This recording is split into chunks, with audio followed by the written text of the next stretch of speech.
So you want your handle to go at the end where the top of your zip is when it's done up. And it says in the instructions to place it the either end about 13 centimetres apart and centralised. So half of 13 is 6.5. So I'm putting 6.5 where my zip is or where the little chalk mark is. And then I'm going to grab my chalk pen, where is it? And I'll make a mark at 0. The children are singing in bed. I don't know if you can hear them. And a mark at 13. There's my 2 marks. Okay, and then I'm going to use that as a guide. Hopefully you can see those 2 chalk marks. So they're equal distance from the centre. Now, shall I use I think what I'll do is I'll use that as a centre of the handle, because if I use that as the outside, that mark as the outside of the handle, then I just feel like my handle's going to be a little bit maybe shallow. So I'm going to use that as the centre. So that chalk mark I'm going to match up with the centre of that, and I'll put, I think I'll use a wonder clip. Haven't used wonder clips yet today. Every day should have a wonder clip in it at some point. Now when you're folding it round, and I'm only attaching it to one side, not both, so you're going to fold it round, come like this, and then come back up like that. And then we're going to match the halfway point again. And clip it, and then we're just going to baste, so we're just going to do a few holding stitches just to hold that handle in place, and that looks like a nice sized handle. Can you see how it's a bit difficult because you've got pattern on pattern? It's difficult to see. Let's put something underneath it, make it show up a bit. There we are. So can you see how I've done that handle? It's coming down here, it's folded back, and then it's coming up there. What you don't want is to do that, because can you see how that fold and that fold are different from each other? You want it to be a mirror image like that. Otherwise you'll end up with a twist in your handle. You want your handle to be like that. You don't want it to be like that with a twist. So before you sew, just make sure that your handle hasn't got any twists in it. Put that there. And then we're just going to do a few stitches just to hold the tops of those handles in place. Undo that zippy.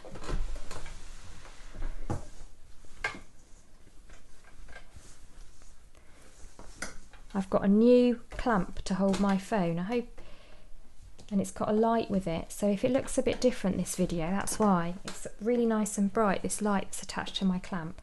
It's a fancy clamp. So I've just stitched that within, you know, close to the edge. Those stitches are going to be hidden eventually. That it's just there to hold that handle in place whilst we make the remainder of the bag. Trim off all those threads there. There you go. So it's just held in place. Yeah, so I've got my new clamp. Not as exciting as receiving fabric through the post, but anyway, something to play with. My other one broke, my old one. It was being used, it was a very cheap one, and it just started to give up the ghost, so I thought, right, I need to invest in a proper clamp now. I was spending half my time sticking it with masking tape. There we go, so that's now attached. Let's move my machine out of the way to show you the next stage. Okay, so handles there. I'll do the zip up halfway, or just, you know, 3/4 of the way open, and I will turn the whole bag inside out so that the right sides are together. Make sure that the handle is tucked inside, and you just want to, we're now going to sew along the ends, but we just want to make sure that we're doing that correctly. So your zip should be matched up with your chalk mark, that's the halfway point, and actually where you pressed it you'll have some little creases at either side as well that will guide you, and then you can pin or clip that end along and then we'll do the same on the other end, and we're just going to sew down the ends of our bag.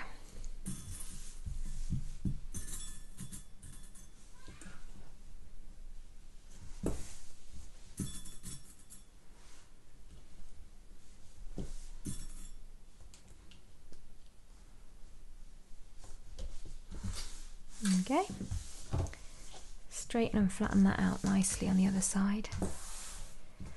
I was hoping to do these videos during the day once the children were back at school, but as you can see I'm sat here of an evening, and the reason why is because after 4 days of them being back at school, so they've had 3 months at home, have 4 days back in, and the school's closed again. So I'm laughing now, but I was crying really. Hopefully the little one will be back in school soon. He's missing his friends. It's now been, well, a long time really. It was the 17th of March that they closed, so today is the 15th of March. So nearly a year, apart from 2 days. Oh dear. So yeah, sewing tutorials have, evening sewing tutorials have resumed, but hopefully next week if they can go back into school, then I can get back to doing my sewing tutorials during the daylight hours, which is a bit nice, especially when it's lovely and springtimey. There we are, so that's now matched up and pinned all the way along the end there, and I'm just going to sew down there, and I'm going to sew down there. Make sure before you sew that your zip is partially open. And there's a 1cm seam allowance on this pattern, so I'm just going to match that raw edge up with my 10mm guideline, and back stitch at the beginning and the end. Off I go. Now the zip is open, so when I get to do this bit, I'll just make sure that those are not moving apart from each other, that they're nice and close together.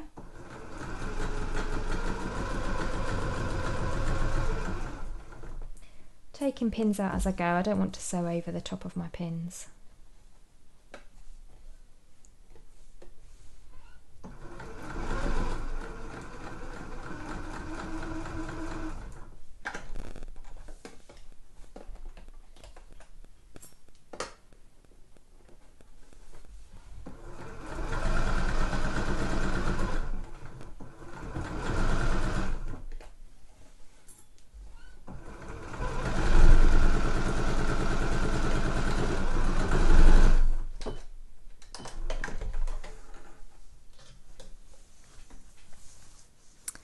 That end done.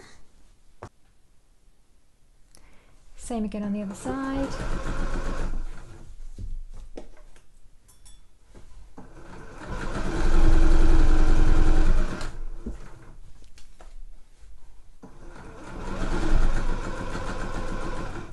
You're just going to be able to sew right over that zip. Don't worry about that. It might feel a bit strange, but it's fine to go over those plastic zip teeth. You can't do that with metal teeth. If you're using a plastic zipper, that's absolutely fine.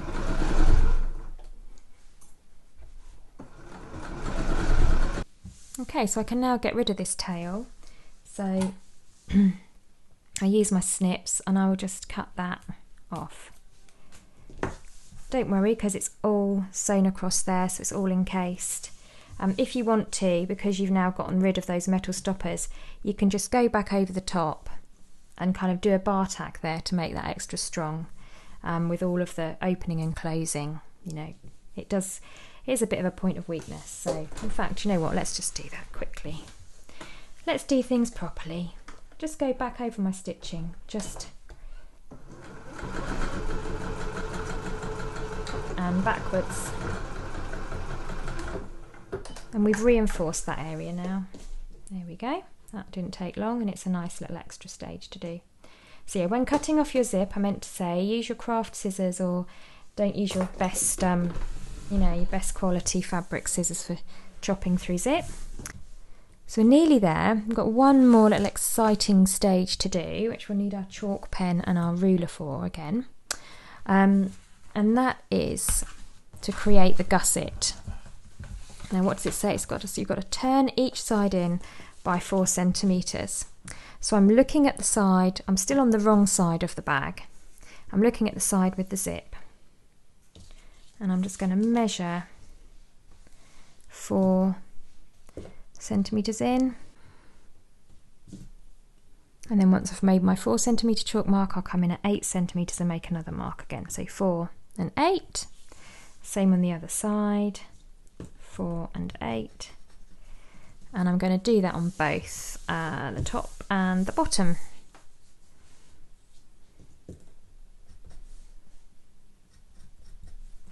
Don't worry about where the handle is. That will take care of itself.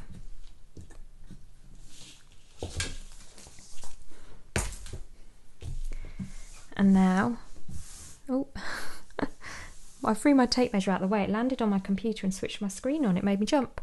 Hello, computer. So we're going to now fold this. So here's my fold at 4 centimetres and it's going to meet the 8 centimetre fold.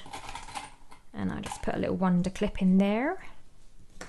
Same on the other side. So you can give it a little press, and you can go over to your iron if you like and just press that fold down if you feel like making it look really nice and crisp. You know, it looks like a really nice sharp fold that way. Same on the other side.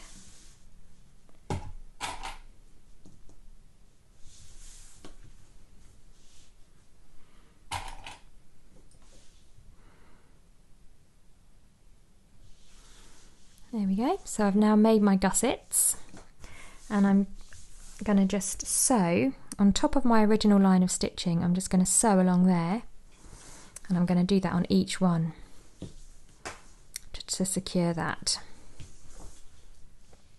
down.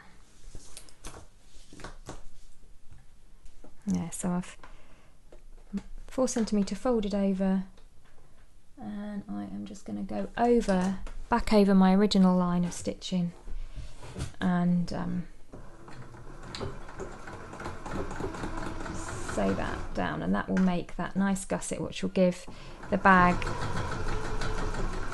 its depth once finished.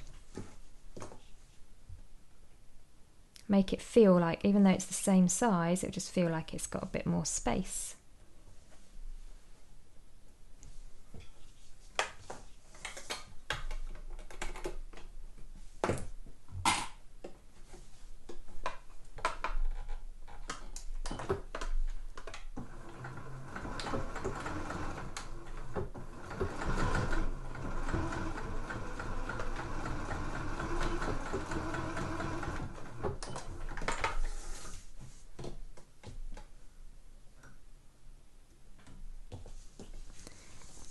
So that's what they'll look like on the inside. So you've sort of folded them over and stitched them down.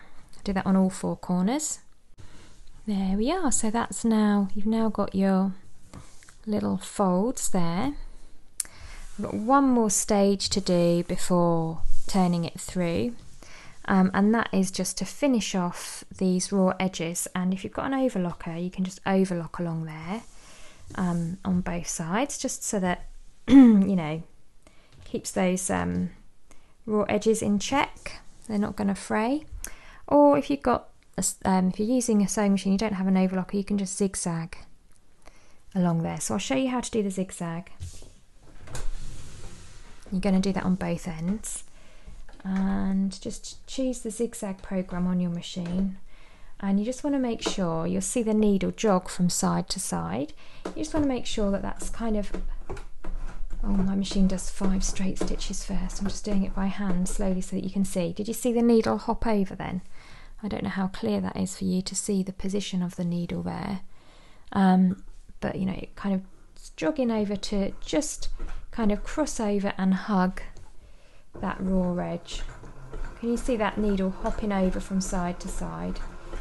And what that's doing is it's just keeping everything bound together, and by zigzagging all the way along that raw edge, you will just be helping to stop that fabric from fraying as you use the bag. And if you've got an overlocker, then you can just very quickly whip those raw edges under your overlocker.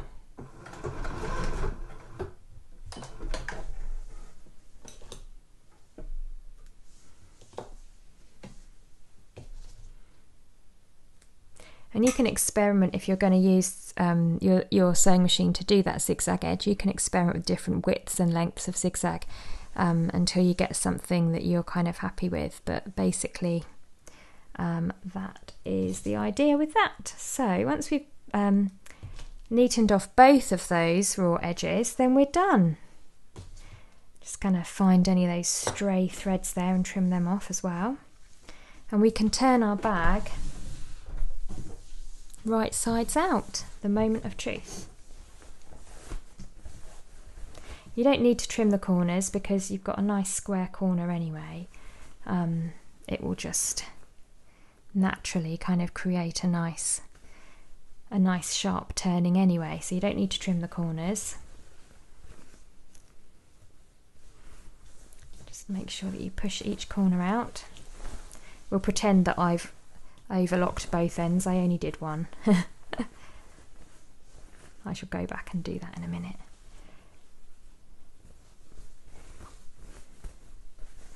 I've been recording something about these luxury hotels, so I'm going to go and put my feet up in a minute and watch that and dream about being in a luxury hotel somewhere.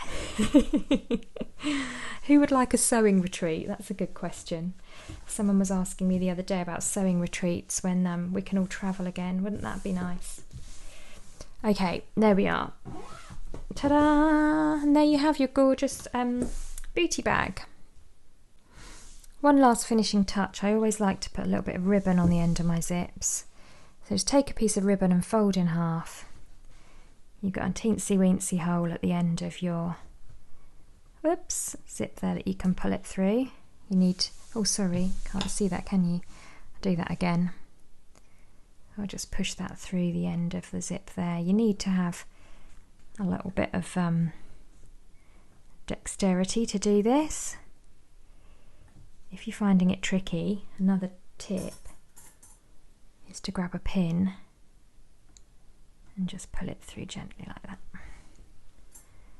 There we go, so I've pulled that through there, loop there and tails there, and then I can just pass that through. There we go. Now I've got a nice little ribbon on my zip pull, which I think is a beautiful finishing touch. So there are my booties that I made before. And this fabric is from the same collection, so it picks up on the oak colour there. I think it looks really nice together.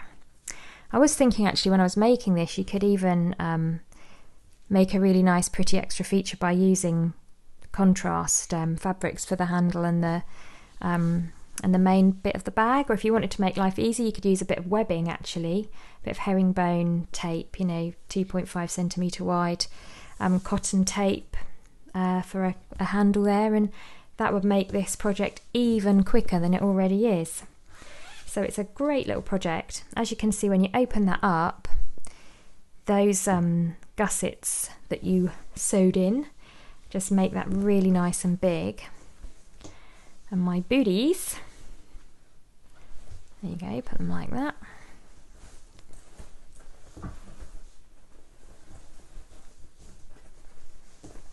Just fit in there nice and snug.